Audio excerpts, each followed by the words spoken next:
Buenas noches con todos. Bienvenidos a este espacio, un nuevo espacio de Somos Energía, un espacio que busca integrar, ¿no? Más allá de profesionales de energía, integrar al sector, integrar al país, ¿no?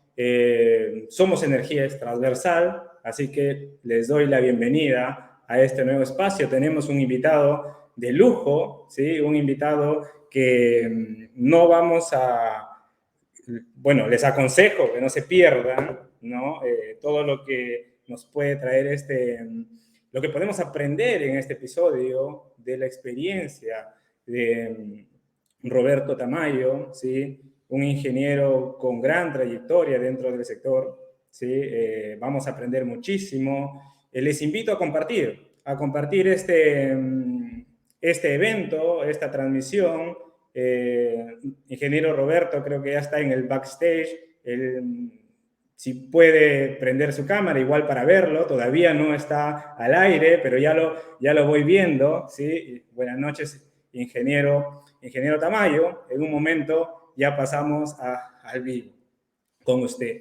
De hecho, invitarlos a comentar, coméntenos por este medio, de dónde nos escuchan, hashtag Somos Energía, ¿sí? Esperemos que este episodio sea enriquecedor, de eso se trata. Tenemos ya casi 20 en la plataforma, 20 personas en la plataforma, ¿sí? Compartamos esto, compartamos para poder alcanzar a más profesionales que creo va a servir de mucho. Vale iniciar este espacio, ¿sí? Haciendo unas pequeñas aclaraciones, ¿no? Este espacio es, como yo suelo decir, un espacio de respeto, que no significa que siempre estemos de acuerdo. Bienvenida a la discrepancia, bienvenido nuevas ideas, pero con el máximo de los respetos, ¿no? Acá lo que necesitamos impulsar, o lo que impulsamos desde estos espacios, es el respeto a las opiniones, por más discrepantes que puedan ser, pero la idea es ponerlos sobre la mesa, ponerlos a poder evaluar, ¿no? A poder compartir, porque finalmente, luego de ello, algo enriquecedor va a surgir. Si no lo traemos, si es una idea que no lo traemos a este tipo de espacios, a otros inclusive, pues no va a dar esa opción de reflexionar. Díganme si me escuchan bien, díganme si es que me están escuchando bien en la transmisión, por los comentarios. Buenas noches, Lorena. Lorena nos está dando unos comentarios. Bien, ¿qué también buscamos? Ser colaboradores, ser innovadores, ser confiables, transmitir información de confianza.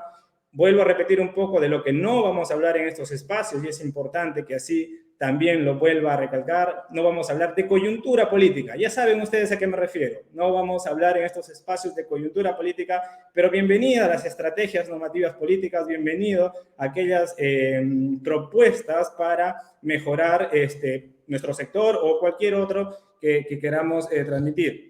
¿No? De religión, mensajes de polarización, críticas infundadas, no está este espacio para poder poner críticas infundadas o críticas sin mejora. Si lo vamos a hacer, hagámoslo con alguna propuesta, ¿sí? O hagámoslo con algo de valor, que agregue valor. De eso se trata, de eso es lo que buscamos en estos espacios. La idea es impulsar la transición energética, la idea es hacer crecer a nuestro país, ¿sí? Desde todo punto. La energía es transversal y está en todas nuestras actividades industriales, comerciales, en nuestras propias vidas. Nosotros somos energía. Esto es justamente el nombre de este espacio que va más allá de una actividad comercial en puntual.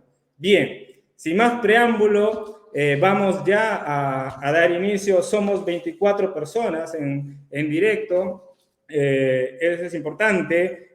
Vamos a compartir esto. Escríbanos también de dónde nos están háganos preguntas, ¿sí? Háganos preguntas por aquí para ver qué podemos trasladar al ingeniero en la medida de lo posible, en la medida del espacio. Gracias, Edwin, por tu comentario. Se escucha bien, sí se escucha, gracias por ello. Tenemos a un invitado, tenemos a una persona de Santo Domingo. de Santo Domingo, de la República de Santo Domingo. Buenas noches también a nuestros hermanos. Bien, sin más preámbulo, vamos a iniciar, vamos a dar pase a nuestro invitado, el ingeniero Tamayo, que un gusto tenerlo. De hecho, cuando le hice la invitación, fue bastante rápido en responderme, fue sin ninguna otra pregunta, y la verdad le agradezco por haber hecho eso. Bien, ingeniero Tamayo, buenas noches. De darle la bienvenida a este espacio y gracias por acompañarnos, gracias por brindarnos este espacio. ¿Sí? Yo considero que es un espacio de lujo tener a profesionales como usted, ¿sí? De mucha trayectoria, de mucha experiencia, de mucho aporte al sector, definitivamente. Y la verdad, de toda esta conversación, yo garantizo que va a ser enriquecedora. Muy buenas noches, estimado Ever. Encantado yo poder de participar en tu espacio y muy contento porque, digamos, vemos que cada vez la sociedad, no solamente ya la academia, no solamente los stakeholders que están muy relacionados, estrechamente relacionados al desarrollo de la energía, están tal vez preocupados o quieren, digamos, entender mejor cómo está evolucionando el desarrollo del sector energía en todo su integridad.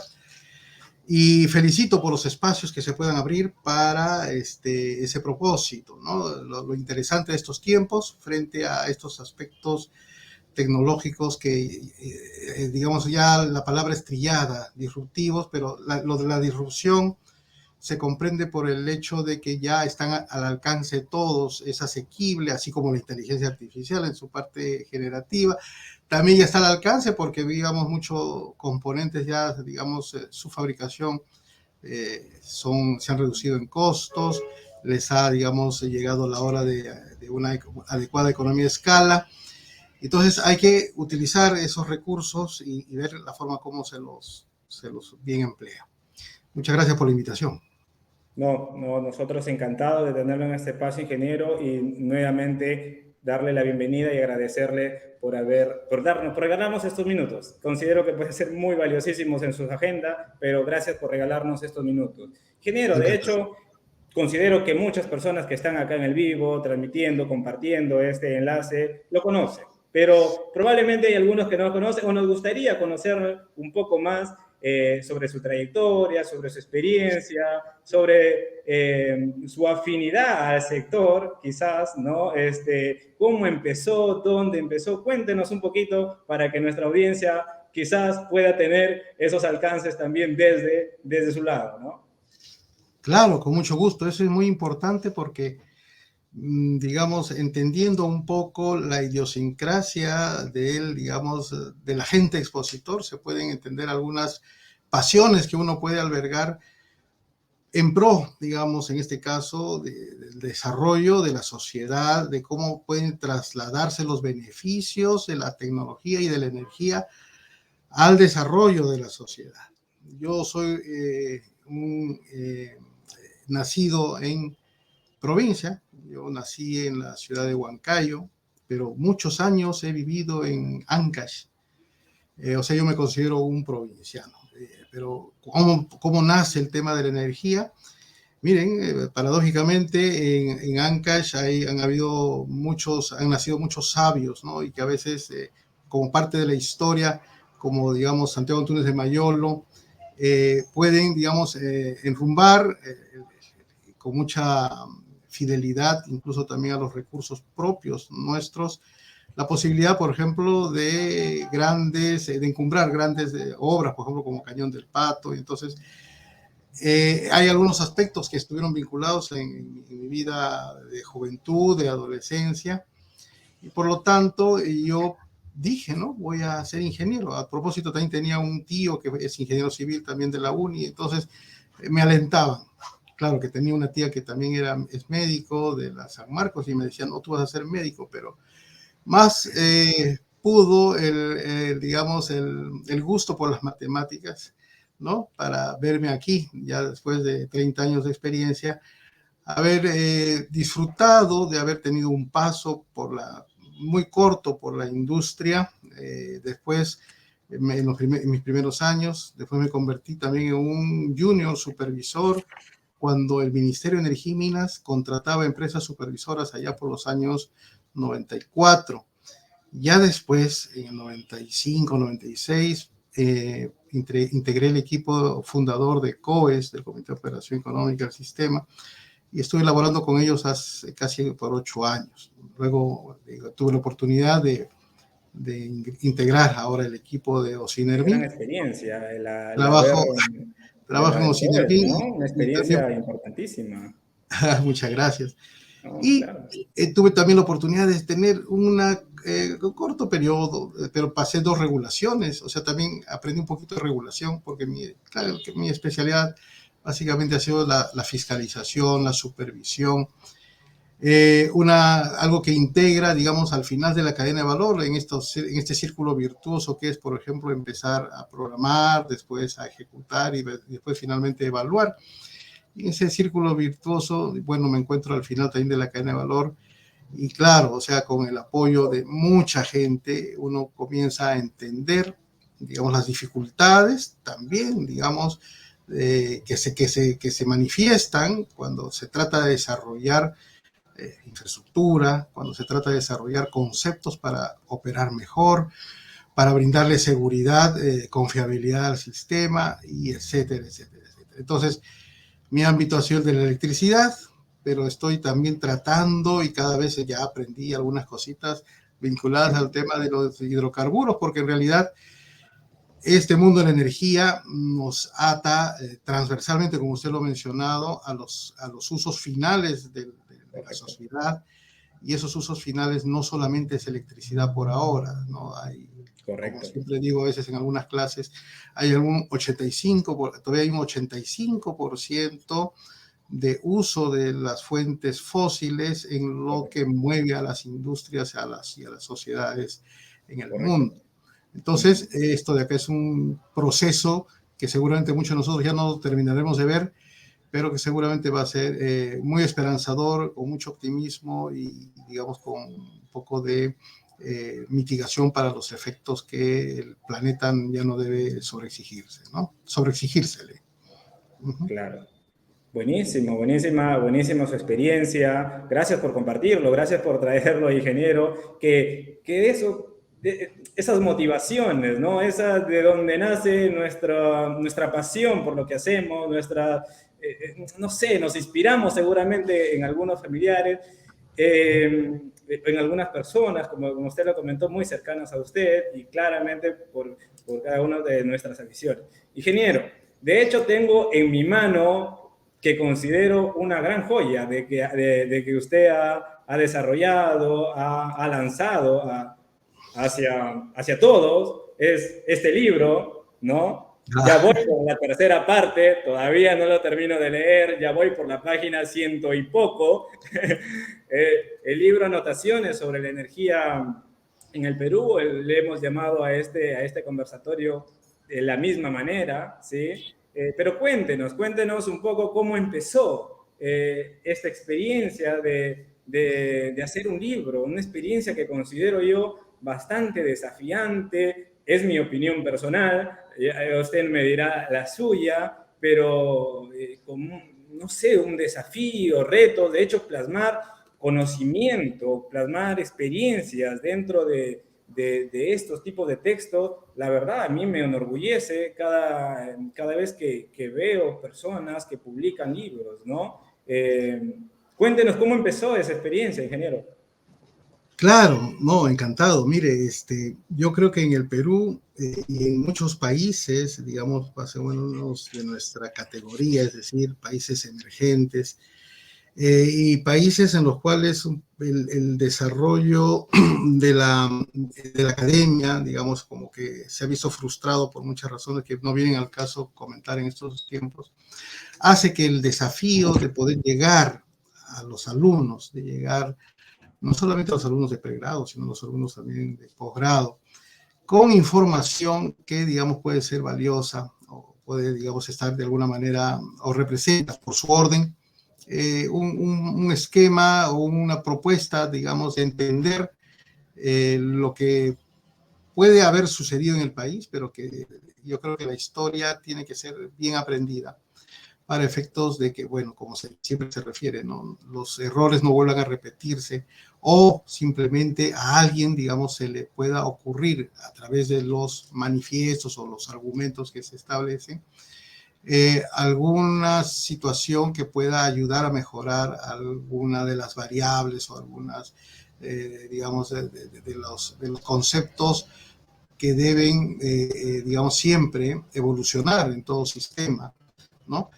Y gracias por la pregunta y muy amable también por la difusión del libro. Yo recuerdo que el primer No, es algo artículo... que se tiene que difundir, ingeniero. Yo creo que hay muchas Gracias, personas que deberían leer, bueno, se les sugiere, se les recomienda en todo caso, ¿no? gracias.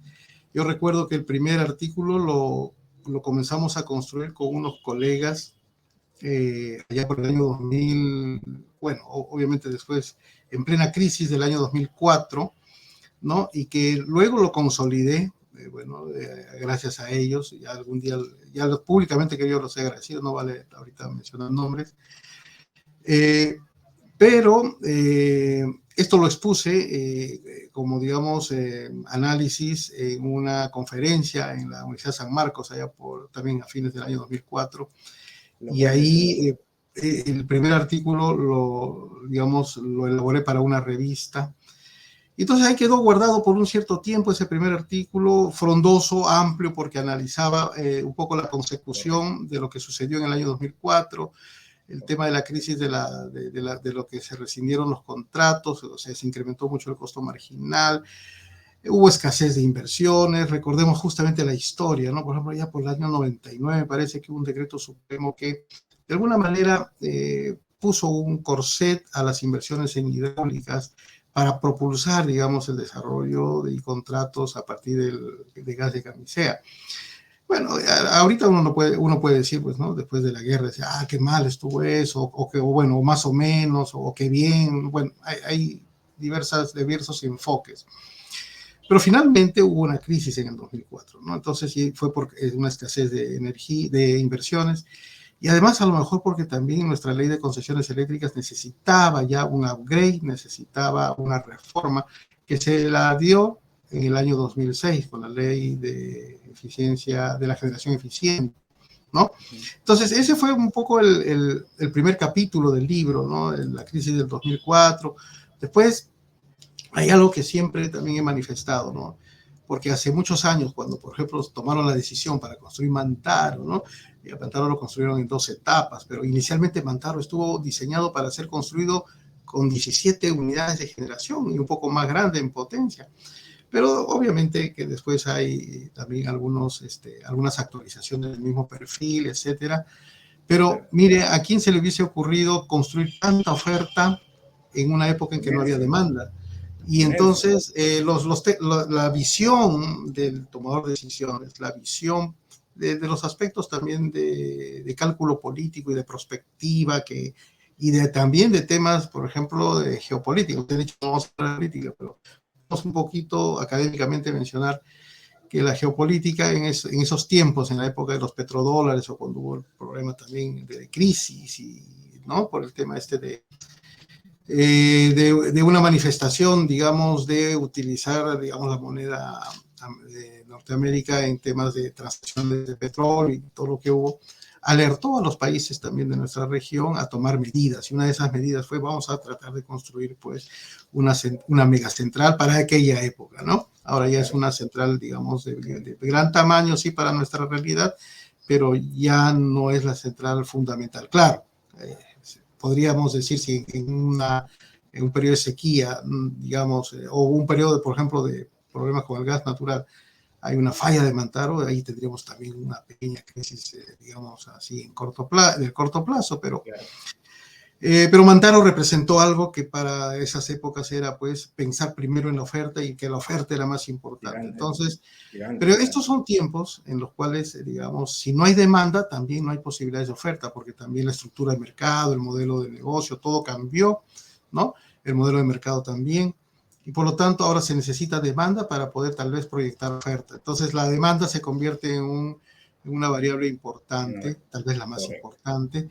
Y entonces en varios capítulos del libro también se habla de la demanda, ¿no? De la demanda, de algunas perspectivas con relación a la oferta y la demanda. Y se hace un repaso de, por ejemplo, también un artículo corto o un capítulo corto de lo que podría también representar ahora, importante también para el Perú, porque el Perú es un país que tiene mucho potencial hidroeléctrico. Y todas las últimas centrales que se han desarrollado han sido productos de planteamiento de una planificación indicativa que se realizaron desde los años 80, ¿no? Entonces, no debemos descartar la posibilidad de retomarlo, pero a pesar de que el cambio climático puede decirnos que no, que los conflictos sociales pueden decirnos que no, pero de alguna manera, o que los potenciales conflictos sociales nos pueden decir que no, de alguna manera, es importante la participación de la tecnología hidroeléctrica en una matriz diversificada por temas también de seguridad operativa, ¿no? Recordemos, y eso seguramente lo vamos a hablar un poquito más adelante también, que por ejemplo, albergar energía no convencional también significa dotarle al sistema de herramientas para poder controlar o regular de manera adecuada la frecuencia, para efectos de asegurar, ¿no? Siempre la estabilidad del sistema, una estabilidad, digamos, en tiempo real, ¿no? Porque imaginémonos que tuviésemos un apagón, cosa que no lo hemos tenido hace muchos años, o sea, un apagón o un déficit de generación, ¿no? En el año 2004, a pesar de todos los problemas que hubo, no hubo un déficit de generación, ¿no? Entonces, eso tal vez es un baluarte de nuestro sistema comparados con otros países en los cuales sí han habido crisis, ¿no? Ha habido crisis en Brasil, ha habido crisis en Argentina, ha habido crisis, me parece que aportas en Chile también, ¿no? Entonces, eso es un poco lo que se hace como repaso en algunos artículos del libro, sin destacando también el valor agregado que nos trae el gas natural a nuestra matriz, ¿no? Hay un capítulo que le hemos denominado Anotaciones para una historia del gas natural en el Perú, porque hay mucha información también relacionada, por ejemplo, a la explotación de los lotes, no solamente Camisea, sino también de Agüitía y en el norte del país. Conversando con unos amigos hace poco, a unos colegas, amigos, me referían que, por ejemplo, antes cuando el gas natural no tenía el valor preciado, o sea, la apreciación del valor de un costo o de un valor para el sistema, porque más o menos, o para el mercado, perdón, porque más ellos pensaban en la explotación de hidrocarburos antes. Correcto. Ahora el gas tiene un valor apreciado, ¿no? Entonces, por lo tanto, en la zona de Talara, en los lotes de la zona del noroeste de Talara, dice que hay bolsones de gas que podrían de alguna manera desarrollarse y explotarse, yo creo que para beneficio de nuestra demanda, que digamos, si ya solamente dependemos de Camisea, muy pronto a lo mejor vamos a estar así como otros países vecinos que también tienen déficit de gas. Entonces, no podemos descuidar esos aspectos, ¿no? Después, finalmente, hay algún capítulo vinculado al tema de la geotermia, que es otra también de mis pasiones, ¿no? Yo tuve la oportunidad de especializarme un poquito allá en Japón con relación a estos temas de geotermia. No debemos perder de vista, a pesar de que, digamos, los indicadores económicos, el famoso costo nivelar de energía lo pone la geotermia un poquito cara, los costos de inversión también un poquito son caros, pero la geotermia tiene muchas bondades en el sur, y el sur es deficitario en esa energía, en esa inercia que se necesita. Entonces, un esfuerzo por parte, no sé, pues, de los que tienen ahorita la mano para poder establecer algún modelo para esta tecnología no debería descartarse, ¿no? No debería descartarse. Después también hay otras cosas que son importantes como los márgenes de reserva, digamos, cómo han evolucionado los pagos de capacidad en nuestro sistema, las inflexibilidades operativas, y después también cómo el Perú pasó el COVID y cómo los centros de control y los Eso sistemas... vamos a hablar puntualmente, va a haber un rato de eso, que creo que es un tema importantísimo, importantísimo. Ok, con mucho gusto. Ahí vamos, gracias. No. Ingeniero, de hecho, usted comentaba un poco y lo comenta en su libro, una crisis que vivió el país, ¿no? Crisis, como usted también dice, probablemente otros países también lo han vivido y la idea es que no se repita, la idea es que esto no vuelva, pero cuéntenos un poco más, detállenos quizás un poco más de cuál fue esa crisis, cómo se dio esa crisis desde su experiencia, desde su conocimiento. ¿Qué debemos hacer para que quizás esa crisis puntual que quizás se redacta inicialmente en el primer capítulo de su libro no vuelva a pasar, ¿verdad? Hay algo que es importante para el desarrollo de las inversiones. Me parece que la señal de precios tiene que ser la correcta, ¿no? Hay algunos aspectos vinculados, por ejemplo, a anticiparse, ¿no? Digamos, a tener alguna visión, y tener definida una política energética, tener, ¿qué les puedo decir? Los datos necesarios para tomar decisiones. Y todo ello yo creo que se puede lograr teniendo a una entidad que también, digamos, se anticipe a ello, que planifique, ¿no? O sea, han habido esfuerzos por, digamos, evaluar no solamente la importancia, sino, digamos, también ya cómo podría aplicarse, implementarse unidades de planificación, pero como que noto que estas unidades de planificación solamente estarían adscritas a una realidad del sector eléctrico. Una planificación debe ser integral, ¿no? O sea, Más integral. más Donde integral. usted hablaba inicialmente, donde todas las energías, esas 100% de las energías, no sé si se refiere a eso, estén Claro, formando ¿no? parte O de la sea, planificación. yo tengo un lema, ¿no? Mi lema es, todas las tecnologías son importantes, ¿no? Y mientras tengamos claro que, digamos, somos un país con muchos recursos, tenemos que saber la manera más salomónica, más idónea de poder utilizarlos. Utilizarlos ya sea para el uso interno o tal vez también estratégicamente para una exportación, pero Eso es interesantísimo. hay que hacer, Ahí hay mucho que hablar también, ¿verdad? claro, hay que tratar de ser, digamos, ¿qué les puedo decir? Tomar precauciones pensando en el futuro, pensando en un tema de perspectiva, de tener visión de largo plazo.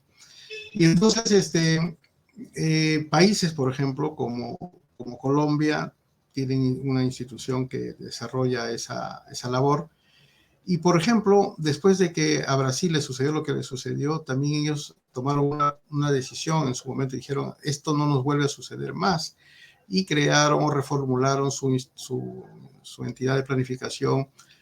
Ahora el acrónimo le llaman EPE, no me acuerdo, me imagino que debe ser algo con la P de planificación. Y entonces ellos tienen la posibilidad de poder tener un portafolio de proyectos y los van licitando gradualmente bajo algunas reglas que tienen, ¿no? Entonces, en principio las reglas están claras hacia adelante, las señales de precios deben ser las correctas, ¿no? No deben haber distorsiones en esas señales de precios para que haya la posibilidad digamos, de un proceso transparente en cuanto a los procesos de licitación, ¿no? Ese es como un ejemplo. Ahora, ¿qué pasó en el año 2004? En el año 2004 hubo escasez de inversiones, ¿no?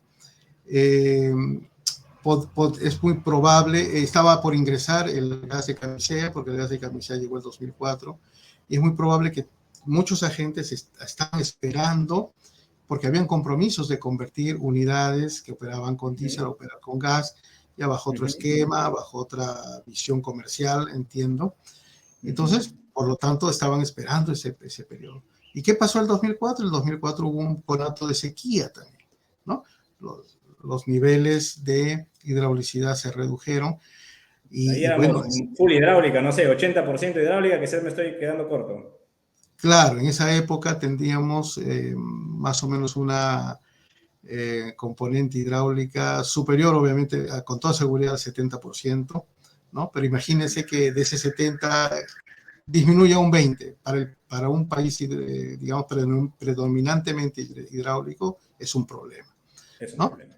Es un problema. Y entonces esas situaciones generaron digamos, se sancionaran costos marginales muy altos. Y eso, ¿qué efecto? ¿Qué pasó? ¿Cuál fue el efecto? El efecto que muchos suministradores que tenían que cumplir sus compromisos tenían que comprar energía del spot, pero una energía del spot muy cara, ¿no? Entonces compran una energía muy cara y después para cumplir sus compromisos lo tenían que cumplir, tenían que, digamos, brindarlos a un costo más barato, que ellos iban a cobrar algo más barato. Entonces se generó una crisis de contratos, rescindieron contratos, sobre todo a distribuidores, se rescindieron contratos con distribuidores, y por ahí uno que otro también se rescindieron contratos con usuarios libres también, ¿no? Entonces, esa fue la crisis. Después, cómo se palió la crisis, o sea, cómo se pagaron esas deudas, fue, digamos, en una primera parte por empresas estatales, en una segunda parte por empresas privadas. Y bueno, de esa manera, y después vinieron una serie de decretos de urgencia que posibilitaron o aceleraron, por ejemplo, la conversión de unidades de ciclo abierto a ciclo combinado y otros aspectos más, bueno, que sería bastante amplio explicarlo, pero esa fue una de las crisis más importantes. Antes de la ley de concesiones eléctricas hubo la crisis del año 92, que luego de haber tenido el embate del terrorismo y mucha infraestructura deteriorada, ¿no? Hubo una sequía que es una de las sequías que hasta ahora no se han manifestado, ¿no? Fue una de las sequías más severas, ¿no?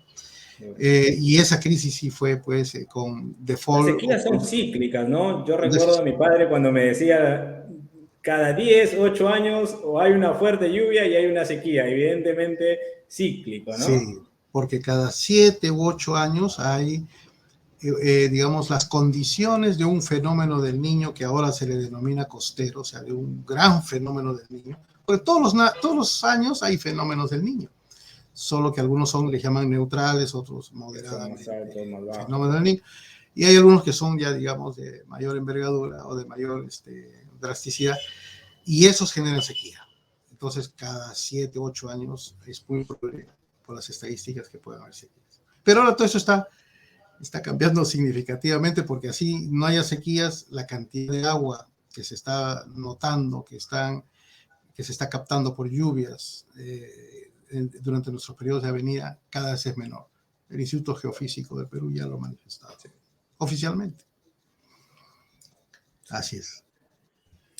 Ingeniero, de hecho, en su libro, lo comentaba un poco en su intervención anterior, en el capítulo 6 habla acerca de las energías renovables, predominantemente solar, predominantemente eólica, ¿no? En el sector lo conocemos como energías renovables no convencionales, ¿no? Es un término que normalmente usamos en el sector, pero para las personas que quizás nos están acompañando y no son del sector, vamos a hablar acerca ahora del capítulo 6, que me pareció muy interesante, esa mirada sobre las energía solar, sobre la energía eólica. Pero mi consulta es, ¿cómo, como país, ¿no? ¿Cómo debemos estar preparados o cómo nos debemos, cómo debemos manejar estas tecnologías, ¿no? Que yo considero puntualmente, es un criterio mío, podemos estar quizás en discrepancia, puntualmente considero que deben tener mayor aceleración estas tecnologías, pero cuéntenos desde su mirada, ingeniero. Gracias. Sí, yo creo que esa expectativa es una expectativa que se ha gestado o se gesta no solo para el país, para la región, sino es una, digamos, tendencia a nivel mundial.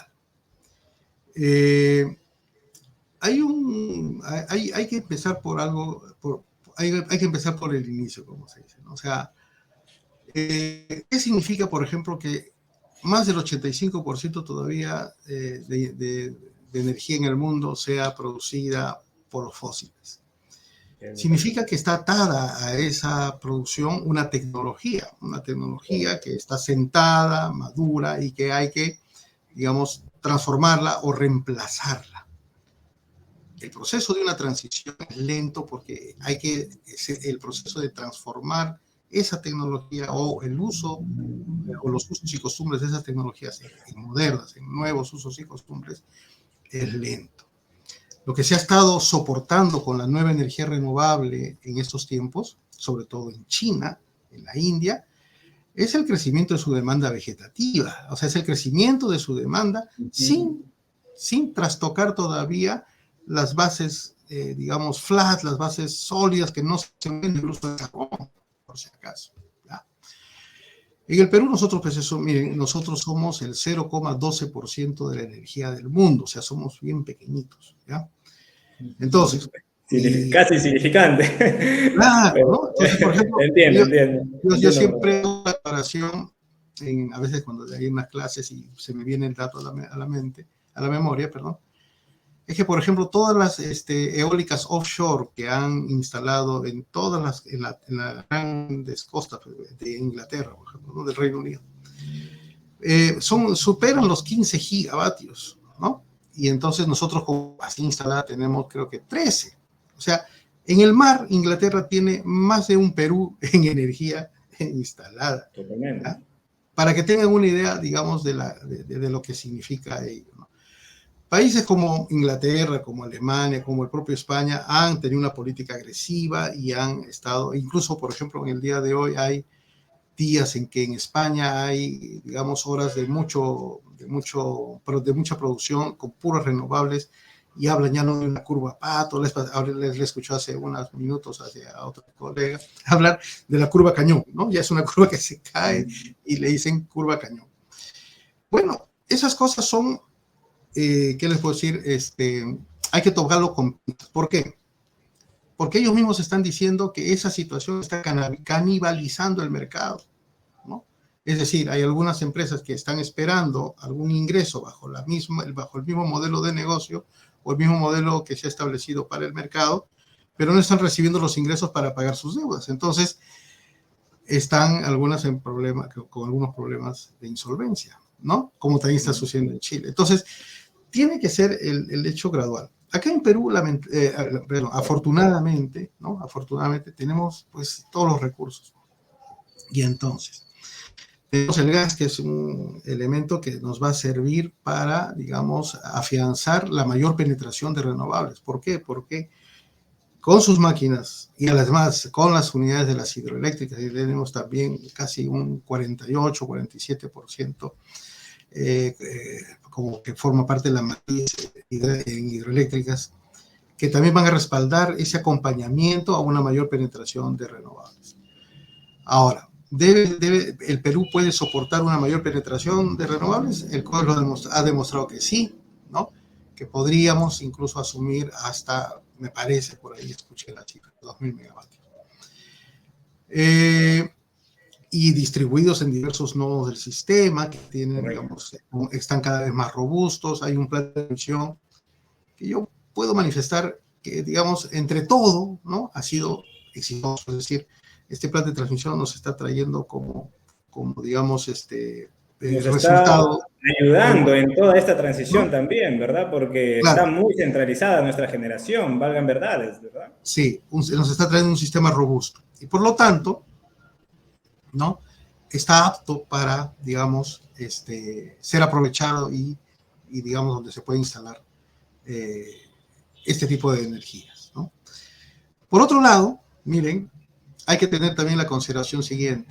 Si bien es cierto ahora, por ejemplo, tenemos hasta un 5% o 6% se ha llegado, en algún momento 7%. Bueno, sí, pero miren, de ese 7% se bajó nuevamente a 6 en otro mes. Y otro mes en el último mes ha estado 5.8, creo, me parece. 5.8. Entonces, eso nos debe dar una idea de lo difícil que es llegar a un 15%, a un 20%, a un 30%. Eso es crecer a año 2%, 3%, no sé. ¿Qué ha sucedido? ¿Qué ha sucedido en este último mes? Que ha habido sequía, o sea, estamos teniendo un estiaje que está castigándonos con embalses bajos. Y además tuvimos el problema del déficit de gas por el tema de mantenimientos en Malvinas. Y ha habido un consumo de 6% de diésel, ¿no? Miren, entonces hagamos el ejemplo. 6% de diésel y contra 6% renovables. Miren, cómo rápidamente nuestro sistema necesita esa magnitud de energía, ¿ya? O cómo se mueven las magnitudes de energía para que tengan una idea de lo difícil que va a ser llegar a 15, 20. Ahora, entonces, las políticas tienen que ser claras, ¿no? O sea, a veces han habido algunas autoridades que han referido, ¿no? Y dicho, vamos a llegar a 15, el compromiso es llegar a 30, incluso hay creo que una norma del Ministerio de Medio Ambiente que establece una visión, ¿no es cierto? Pero esa es solamente una visión. El tema está en que el mercado tiene que responder.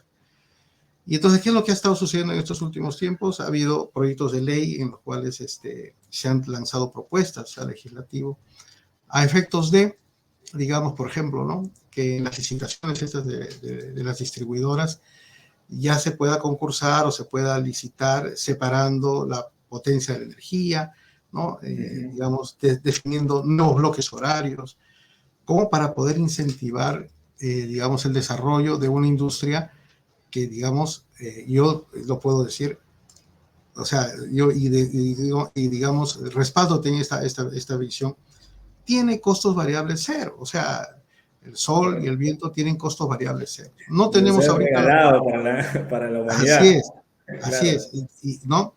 Pero, por ejemplo, en el sur, si nosotros comenzamos a colocar más fuentes de sol, vamos a tener un problema de estabilidad, ¿ya? Porque no hay máquinas que estén rotando en el sur, ¿no?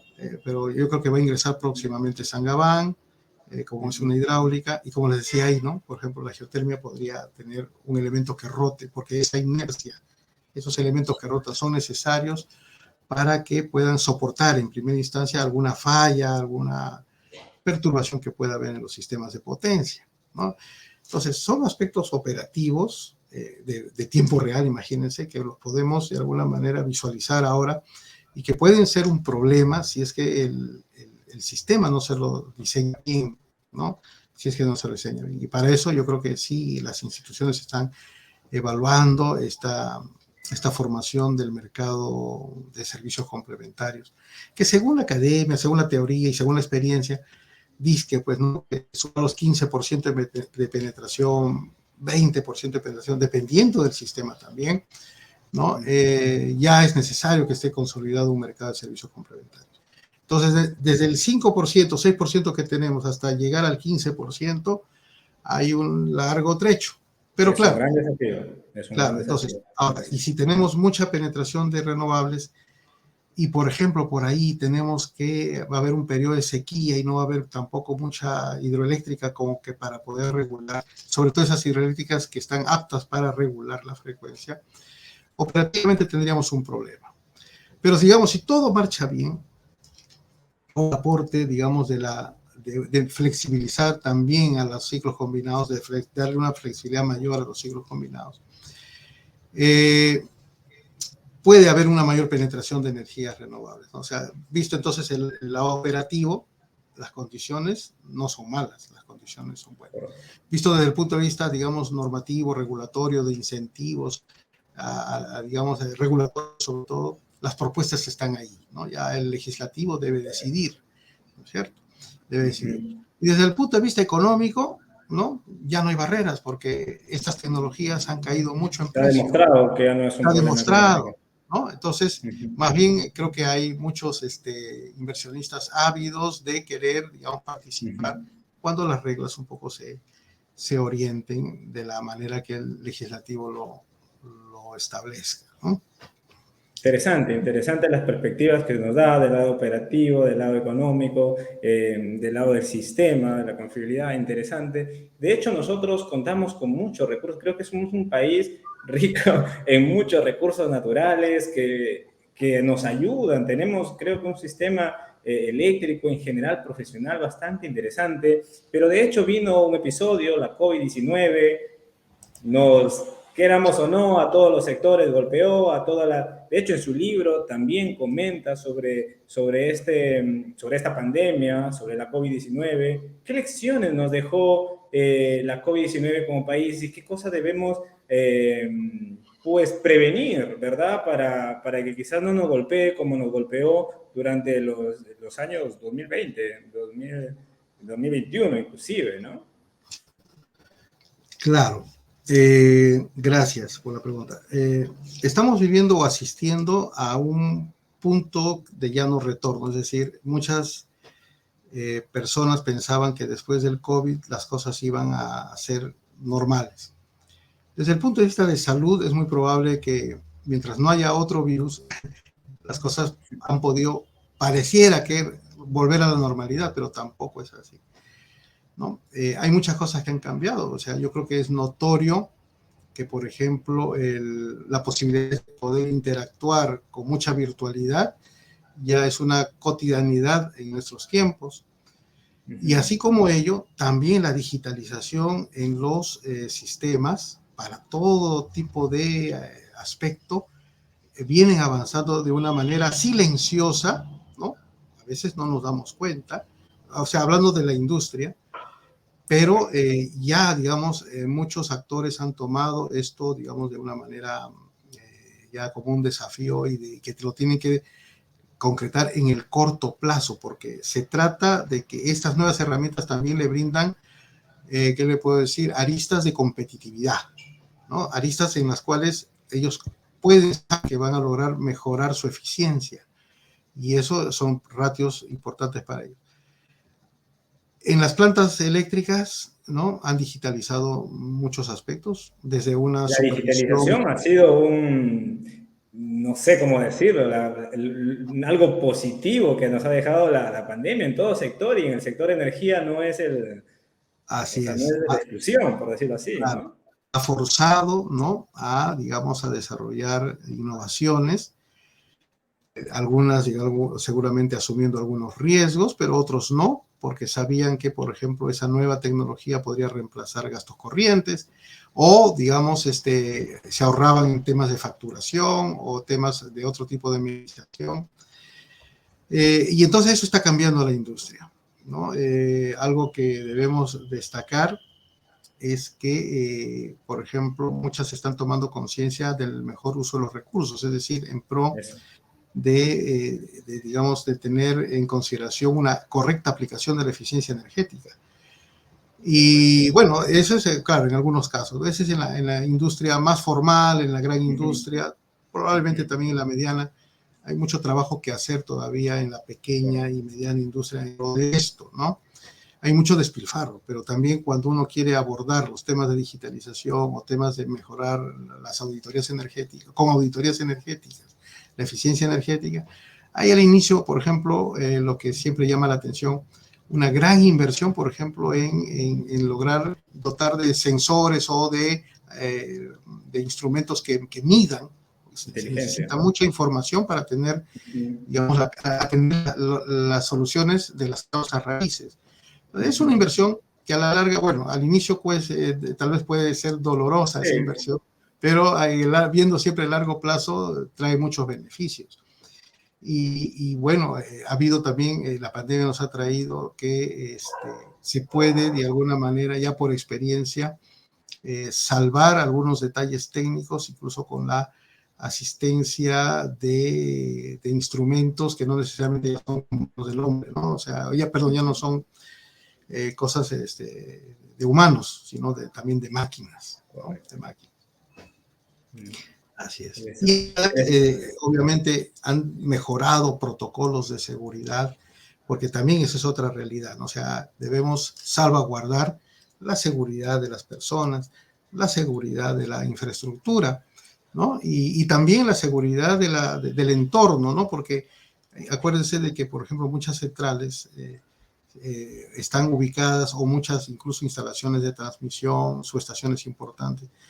Mucha infraestructura está ubicada en zonas alejadas donde tienen que compartir responsabilidades con una zona de influencia, y los conflictos sociales siempre están a la orden del día. Y atender un conflicto social, digamos, por ejemplo, en época de pandemia, ha sido complicado. Les doy un ejemplo, ¿no? Por ejemplo, alguien tenía que salir con una cuadrilla a hacer mantenimientos. Bueno, los encargados del servicio público de electricidad no tenían, digamos, obstáculos para hacerlo. O sea, la ley, las normas de esos momentos lo permitían. La policía lo sabía, el ejército lo sabía, ellos los acompañaban y los dejaban pasar, o los dejaban pasar, pero las comunidades no, ¿no? Y las comunidades les decían, tú no ingresas acá. Correcto. Entonces, se han desarrollado... Tenían sus propias políticas las comunidades, claramente era era bastante de temer, ¿verdad? Al virus, evidentemente. Entonces, estas experiencias del COVID han traído, y de cualquier otro tipo de afectación así, digamos, de esa índole, trae siempre, digamos, nuevas experiencias y en todo sentido, ¿no? Y una de las últimas ha sido incluso el saber, digamos, relacionarse con, digamos, lo que es más difícil, ¿no? Digamos, la interacción con otro ser humano. Eso es a veces lo más complicado. ¿Eh? Sí, ingeniero, de hecho, interesantísima la conversación, de verdad, esto da para mucho, de hecho hay muchos temas que tranquilamente son materia de 1 hora, 2 horas, no sé, más de conversación, pero ya para ir cerrando, para ir terminando este espacio, ingeniero, me gustaría que quizás nos comparta cuál ha sido esa lección especial que le dejó redactar su libro, quizás alguna lección que nos comparta o alguna que pueda quizás ayudarnos a todos, no sé, alguna perspectiva país, algo que quizás usted quiera puntualizar en estos últimos minutos. Muy bien, muchas gracias. Es una pregunta muy interesante y de verdad es bien, digamos, complicado tratar de focalizar una única respuesta, ¿no? Porque es algo, digamos, muy cualitativo lo que usted ha manifestado. Pero yo sí creo que debo recomendar algo a todos, ¿no? O sea, a todos, ¿no? Yo creo que estamos en la época en la cual el chat GT, el chat PGT, el de la inteligencia artificial. Inteligencia artificial, claro. La verdad nos va a ayudar mucho. O sea, bueno, en realidad sí va a ayudar, pero lo que va a hacer es que nuestros hemisferios se desarrollen menos. Y lo que sí nosotros necesitamos es documentar nuestro día a día, ¿no? O sea, a veces había una buena costumbre incluso de redactar diarios, ¿no? O de, digamos, ser ordenado en la selección, digamos, de los contenidos, ¿no? Esto requiere bastante, un poquito de disciplina y a veces perseverancia, ¿no? Porque a veces uno se llena de información, después uno tiene que clasificarla. Yo conversaba con unos amigos de Europa, habían 2 europeos de distintas nacionalidades y ellos decían, uno de ellos se dedicaba, por ejemplo, a bajar contenidos y ordenarlos más o menos entre 2 a 2 horas y media todos los días, disciplinadamente, inclusive los domingos y vacaciones. De 2 horas al día. Sí, o sea, se levantaban pues creo a las 5 de la mañana y estaban hasta las 7 de la mañana en esa. Otro decía, no, yo me dedico todos los días 1 hora, nada más decía, ¿no? Entonces, pero bueno, ellos lo organizaban. Y después, bueno, es más fácil después de ahí documentar y comenzar a tener o a esbozar y tener, digamos, desde la convicción que uno tenga, un parecer y eso tenerlo pues ahí como que forma parte de un grano de arena, que se van sumando otros granos de arena y ahí se gesta un libro, ¿no? O sea, dentro de la narrativa de los autores, hay infinitas formas de presentar una realidad. Varios conocemos en el Perú, no quiero decir nombres, pero hay un ingeniero que también escribe muchos libros y algunos que son libros vinculados a temas de fantasía y me parece espectacular, ¿no? Me parece espectacular porque lo que se necesita es que todos nosotros seamos gestores de esa cultura, de esa costumbre de poder transmitir cosas que van a ser útiles a los que vienen, ¿no? A los que vienen, y en general a todos, ¿no? Porque esto se trata, digamos, de lograr una gestión de conocimiento, que a veces técnicamente se lo trata de enfocar llevando muchos procesos, incluida la nube, todo, pero no, al final no es eso, ¿no? Al final es dejar huella con algunos pasos bien dados, ¿no? Y sobre todo poniéndole la cuota personal, ¿no? De cada uno, el parecer con sus propias palabras de cada uno, ¿no? Eso yo creo que nos falta eso también, hacerlo mejor en la academia. Yo enseño a chicos de pregrado, posgrado, yo les digo, díganme las cosas con sus palabras, ¿no? No traten de incluso leer lo que han puesto ahí, sino díganlo con sus expresiones. Y yo creo que eso es fundamental para el desarrollo de nuestra comunidad académica, científica y también de nuestra sociedad en general. Gracias. Buenísimo, buenísimo. Gracias por la invitación a esto. Yo considero que es mucha energía puesta en las hojas, en las líneas que va dejando un libro, que claramente trae esa continuidad de conocimiento, ¿no? Para de verdad escribir algo así. Bueno, tengo ahí todavía algo pendiente, algún día espero también contribuir en algo. Algún día, ojalá Sí lo va a tenga hacer. esa oportunidad. Ingeniero, de verdad agradecidísimo por habernos regalado estos minutos. Creo que ha sido valiosísimo, una conversación muy, muy interesante. Sus palabras finales, algo que nos quiera decir a la audiencia. Hemos llegado a más de 40 personas en la audiencia, creo bastante interesante, ¿no? Y personas que han estado, considero yo, bastante conectadas, ¿no? Sí. Algunas últimas palabras, ingeniero, para todos los que nos están mirando en este momento y para los que nos verán después, seguramente. Gracias. Mire, con mucho gusto, primero agradecerle por este espacio de difusión. Segundo, por referirles que la energía, pues, es el motor de todo. Cuando a veces uno piensa que ya sabe todo de energía, uno ahí se queda corto, ¿ya? Que vayan a ver la película Oppenheimer, está buena, ¿ya? Un poquito para emocionarnos de lo que significan los megatones, ¿ya? Porque los megatones, o sea, hay que tener una idea clara de las unidades de energía. Una tonelada equivalente de petróleo, ¿no? Un kilojoule, un gigajoule, un megatón, ¿ya?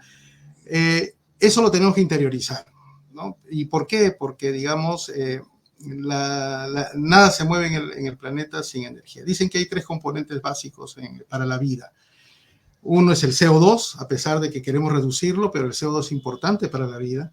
Claro. Otro es el agua de mar, o sea, el agua es significativamente fundamental. Y el otro es el sol, ¿ya? Y el sol es el amo y señor de la energía, y el sol incluso hace de que podamos tener procesos que podamos, en los cuales podamos generar vapor, que es otro fluido que siempre nos va a acompañar. Entonces, por el momento, por hoy, ¿no? Todas las tecnologías son importantes. Hace unos 3 años atrás ya había noticias en Europa que se iban a desarrollar muchas centrales reversibles, estas que van a almacenar, bueno, son como hidrobombeo, y que les van a servir para justamente la mayor penetración que ellos siguen teniendo de energía renovable. Por eso es que todas las tecnologías son importantes, ¿no? Muchas gracias a la audiencia, ¿no? Gracias, colega Ever, y bueno, un fuerte abrazo, ingeniero. Que tengan buenas noches. Gracias. Gracias a usted. Muchas gracias, ingeniero. Yo nuevamente agradecido por darnos estos espacios. Seguramente en otro momento ya nos veremos. Que esté bien, que tenga una buena noche. Gracias. Que esté bien, ingeniero. Bien, hemos llegado así al final de esta audiencia. Espero que les haya gustado. Son temas, creo yo, bastante interesantes de tener otras conversaciones para ir en más profundidad. Pero de eso se trata. De eso se trata de probablemente no estemos de acuerdo en todo, probablemente discrepemos, pero como suelo decir, y no me voy a cansar de decirlo, hay que hacerlo con el máximo de respeto.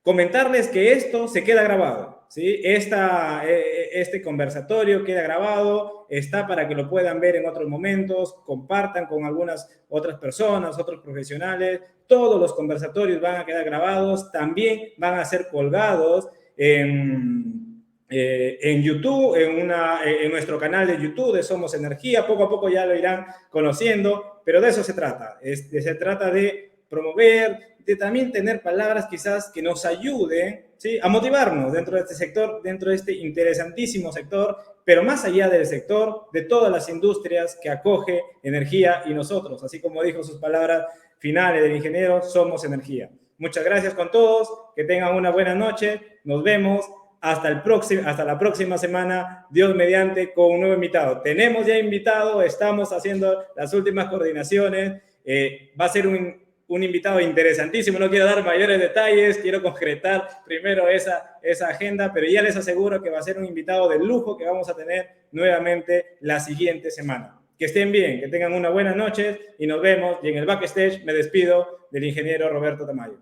Nos vemos. Chao, que estén bien.